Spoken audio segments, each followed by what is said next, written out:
कर्मों का हिसाब। अस्पताल में एक्सीडेंट का केस आया। अस्पताल के मालिक डॉक्टर ने तत्काल खुद जाकर आईसीयू में केस की जांच की।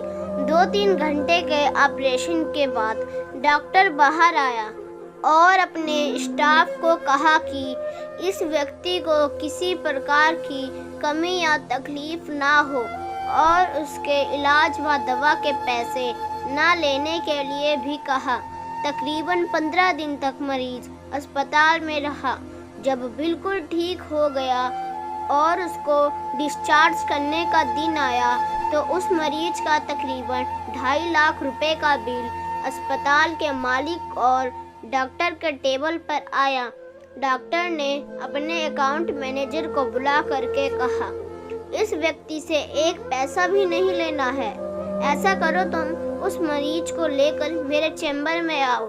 मरीज व्हील चेयर पर चैम्बर में लाया गया। डॉक्टर ने मरीज से पूछा, रमेश भाई, मुझे पहचानते हो? मरीज ने कहा, लगता तो है कि मैंने आपको कहीं देखा है। डॉक्टर ने कहा, याद करो, अंदाजन 2 साल पहले सूर्यास्त के समय शहर से दूर उस जंगल में तुमने एक गाड़ी ठीक की थी। उस रोज मैं परिवार सहित पिकनिक मनाकर लौट रहा था कि अचानक कार से धुआं निकलने लगा और गाड़ी बंद हो गई। कार एक तरफ खड़ी कर हम लोगों ने चालू करने की कोशिश की, परंतु कार चालू नहीं हुई। अंधेरा थोड़ा थोड़ा घिरने लगा था। चारों ओर जंगल और सुनसान था। परिवार के हर सदस्य के चेहरे पर चिंता और भय की लकीरें दिखने लगी थी और सब भगवान से प्रार्थना कर रहे थे कि कोई मदद मिल जाए। थोड़ी देर में चमत्कार हुआ। बाइक के ऊपर तुम आते दिखाई पड़े। हम सब ने दया की नज़र से हाथ ऊंचा करके तुमको रोकने का इशारा किया। तुमने बाइक खड़ी करके हमारी परेशानी का कारण पूछा। तुमने कार का बोनट खोलकर चेक किया और कुछ ही क्षणों में कार चालू कर दी। हम सबके चेहरे पर खुशी की लहर दौड़ गई। हमको ऐसा लगा कि जैसे भगवान ने आपको हमारे पास भेजा है, क्योंकि उस सुनसान जंगल में रात गुजारने के ख्याल से ही हमारी रोंगटे खड़े हो रहे थे। तुमने मुझे बताया था कि तुम एक गैराज चलाते हो। मैंने तुम्हारा आभार जताते हुए कहा कि रुपए पास होते हुए भी मुझे मुश्किल के समय में मदद नहीं मिलती। तुमने ऐसे कठिन समय में हमारी मदद की। इस मदद की कोई कीमत नहीं है, यह अमूल्य है। परंतु फिर भी मैं पूछना चाहता हूँ कि आपको कितने पैसे दूँ?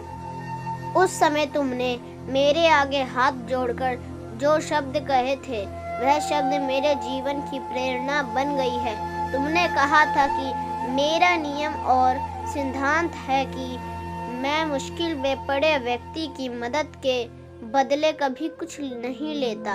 मेरी इस मजदूरी का हिसाब भगवान रखते हैं। उसी दिन मैंने सोचा कि जब एक सामान्य आय का व्यक्ति इस प्रकार के उच्च विचार रख सकता है और उसका संकल्प पूर्वक पालन कर सकता है, तो मैं क्यों नहीं कर सकता? और मैंने भी अपने जीवन में यही संकल्प ले लिया। 2 साल हो गए हैं, मुझे कभी कोई कमी नहीं पड़ी। अपेक्षा पहले से भी अधिक मिल रहा है। यह अस्पताल मेरा है। तुम यहाँ मेरे मेहमान हो और तुम्हारे ही बताए हुए नियमों के अनुसार मैं तुमसे कुछ भी नहीं ले सकता।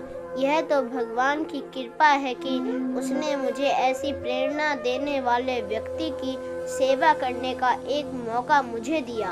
ऊपर वाले ने तुम्हारी मजदूरी का हिसाब रखा और वो हिसाब आज उसने चुका दिया। मेरी मजदूरी का हिसाब भी ऊपर वाला रखेगा और कभी जब मुझे ज़रूरत होगी वह ज़रूर चुका देगा। डॉक्टर ने रमेश से कहा, तुम आराम से घर जाओ और कभी भी कोई तकलीफ हो तो बिना संकोच मेरे पास आ सकते हो। रमेश ने जाते हुए चैम्बर में रखे भगवान श्री कृष्ण की तस्वीर के सामने हाथ जोड़कर कहा कि हे प्रभु, आपने आज मेरे कर्म का पूरा हिसाब ब्याज समेत चुका दिया। याद रखें कि एक बार भगवान चाहे माफ़ कर दे, परंतु कर्मों का हिसाब चुकाना ही पड़ता है। कहानी के बारे में आपकी क्या राय है? कमेंट करके ज़रूर बताएं और लाइक और सब्सक्राइब करना ना भूलें। और अगर आप चैनल पर नए हैं तो सब्सक्राइब ज़रूर करें।